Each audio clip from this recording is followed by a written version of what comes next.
الشرط الرابع من شروط صحة الصلاة استقبال القبلة. استقبال ايه؟ القبلة. كل الفقهاء اجمعوا على ان اللي يتعمد يصلي لغير اتجاه القبلة صلاته باطلة. اللي يتعمد يصلي لغير اتجاه القبلة مع القدرة صلاته ايه؟ باطلة. وده القول الله تبارك وتعالى: فول وجهك شطر المسجد الحرام وحيث ما كنتم فولوا وجوهكم شطره. فول وجهك شطر المسجد الحرام وحيث ما كنتم فولوا وجوهكم ايه؟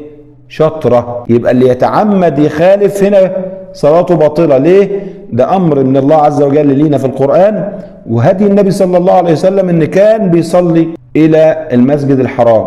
فحين تتعمد أنت المخالفة دون عذر، دون إيه؟ دون عذر، صلاتك تبطل.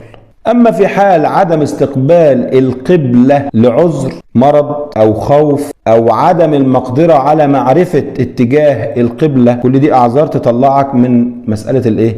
البطلان، لا بأس.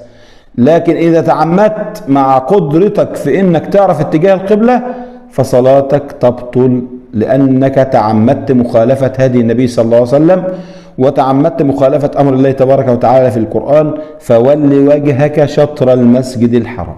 كده قلنا 4 شروط.